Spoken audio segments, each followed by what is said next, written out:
আজকে জুমার নামাজ পড়তে গিয়ে এটা কি হলো আমার সাথে, চলো গাইস তোমাদের সবাইকে বলছি। তো প্রথমে আমি ঘুম থেকে উঠে গোসলটা করে নিলাম, এখন রেডি হতে হবে কারণ জুমার আজান হয়ে গিয়েছে তাই।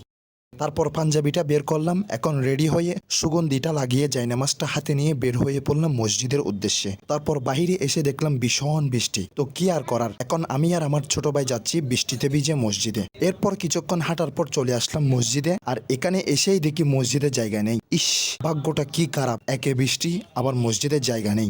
যাই হোক, নামাজটা তো পড়তেই হবে, তাই চলে আসলাম জামিয়ার মাঠে। আর এখানে এসেই দেখি আরেক অবস্থা, কারণ প্রচুর বৃষ্টির কারণে জায়গাটা ভিজে গিয়েছে, তাই নামাজ পড়ার মতো সুবিধাটা নেই। এরপর দেখলাম মানুষ মাদ্রাসার বারান্দাগুলোতে নামাজ পড়ছে, তাই আমিও নামাজ পড়ার জন্য চলে আসলাম দ্বিতীয় তলার বারান্দায়। আর এখানেও এসে দেখি জায়গা নেই। উফ, কি এক পেরেশানির মধ্যে পড়লাম। তারপর অনেকক্ষণ খুঁজাখুঁজির পর ভাগ্যেশ একটা জায়গা মিলে গেল। এরপর হুট করে জায়নামাজটা বিছিয়ে সেখানে বসে পড়লাম। তো আই এম ফাইন। তারপর খুতবা শুনলাম, নামাজটা আদায় করলাম, এখন মোনাজাত করে চলে যাব বাসায়, কারণ আজকের ভিডিওটা এতটুকু তাই। তো যাওয়ার আগে একটা কথা বলি, যারা আমার এরকম ভিডিও দেখতে চাও সবাই অবশ্যই আমার চ্যানেলটা সাবস্ক্রাইব করো, লাইক কমেন্ট শেয়ার করো। তো সবাই ভালো থাকো, গুড বাই, আল্লাহ হাফেজ, আসসালামু আলাইকুম।